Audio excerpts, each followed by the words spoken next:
Hello everyone, welcome to my channel. Chennai నుంచి ఆంధ్రాకి చాలా స్టంట్లు వేసుకుంటూ వెళ్ళాలని చెప్పాను కదా వినాయక చవితి కోసం. అది ఇప్పుడు మీకు ఫుల్ వీడియోలో చూపిస్తాను. చెన్నైలో స్టార్ట్ అయ్యాము.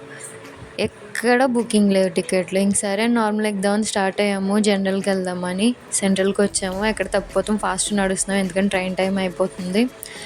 ఇంకొక హాఫ్ అన్ అవర్ ఉంది ట్రైన్ రీచ్ అవ్వడానికి. పరుగులెట్టుకుంటూ వెళ్తున్నాము, ఒకరి చేయి ఒకరు పట్టుకొని. 2 బ్యాచెస్గా స్ప్లిట్ అయిపోయాము. 5 ఉన్నాము. ఇద్దరేమో టికెట్లు తీసుకురావాలి, ముగ్గురేమో వెళ్ళి ప్లేస్లు చూడాలి. నేను పరుగులెట్టుకుంటా లాస్ట్ ట్రైన్ వచ్చిందని పరుగులెట్టుకుంటూ వెళ్ళి ప్లేస్లు అయితే చూశాను. నేను ప్లేస్లు అయితే చూస్తే నా వెనకాల ఉన్న ఇద్దరు వస్తున్నారు. ఏంట్రా ఎంతసేపు అయినా రారు, పావుగంట అయింది, జనమేమో వస్తున్నారు, ప్లేస్ ఉందా అని అడుగుతున్నారు. లాస్ట్కి ఏదోలా ఎక్కేసాము అందరూను. టికెట్లకి వెళ్ళిన వాళ్ళు కూడా టికెట్లు పట్టుకుని వచ్చారు. ఇంకా 10 నిమిషాల టైం ఉంది ట్రైన్ స్టార్ట్ అవ్వడానికి. ఇవన్నీ చూడండి మా మేడంలు అందరూ ఎలా పడుకున్నారు. అసలు ఇష్టం వచ్చినట్టు దొల్లారనమాట. మొత్తం ట్రైనే ఒక లెవెల్లో ఉంది. అసలు ఎవరి కాళ్ళు ఇష్టం వచ్చినట్టు పడుకున్నారు. లాస్ట్కి కానీ ట్రైన్లో నైట్ అంతా ఫుల్ ఎంజాయ్ చేసాం. మేము ఎవరిని పడుకోనివ్వలేదు. పాపం ఈ ఇద్దరు మాత్రం పడుకుంటే చాలా ప్రయత్నాలు చేసి చూడండి ఏమన్నా వాన వస్తుంది అని ఇప్పుడు లేచింది. ఫస్ట్ అనవు పడుకుంది. వాన జింగులు పడితే లేచింది. పాపం లేచి వాన వస్తుంది అని నిద్ర డిస్టర్బ్ అయిపోయింది పాపం పాపకి. మళ్ళీ పడుకుంటా చూడండి కాబట్టి మళ్ళీ స్లీప్ వేసేస్తుంది.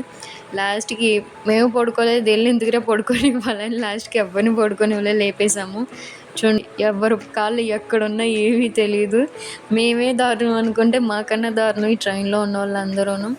అటు సైడ్కి చూపిస్తా చూడండి ఒకసారి. ఆయన చూడండి అంకుల్ ఎలా పడుకున్నారు. చివరి అంతా హిందీ వాళ్ళే ఎలా ఇష్టం వచ్చినట్టు పడుకున్నారు. వాష్రూమ్కి వెళ్తా కూడా లేదు. వీళ్ళిద్దరు అయితే ఇంక చూడండి ఆ మధ్యలో కూర్చున్న అమ్మాయిని లేపేసి దాన్ని నా ఒళ్ళో కూర్చోబెట్టి వాళ్ళిద్దరూ స్లీప్ వేస్తారు.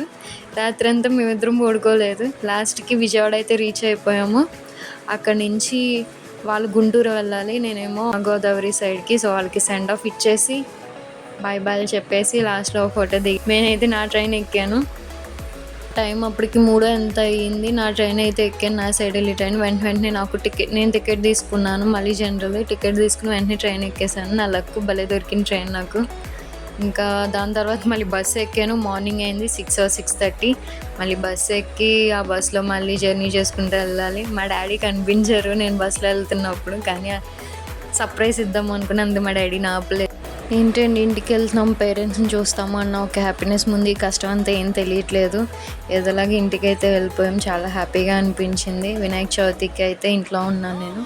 వినాయకుని దర్శనం కూడా బాగా అయింది. వినాయకుని చూపిస్తున్నా చూడండి, చాలా బాగుంది. ఈ ఇయర్ వినాయక చవితి చేసుకోవాలనుకున్నా కానీ మా హెచ్ఆర్ దయ వల్ల అది కూడా అయ్యింది. చాలా హ్యాపీగా అనిపించింది. హాలిడేస్ అయితే అయిపోయినాయి.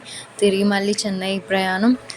లాస్ట్కి వినాయక చవితి అయితే చాలా బాగా చేసుకున్నాను. తిరిగి ఇలాగే మళ్ళీ స్టంట్లు చేసుకుంటే చెన్నై రిటర్న్ అయ్యాం. ఇది వీడియో మీకు నచ్చినట్టయితే like, share and subscribe my YouTube channel. Thank you.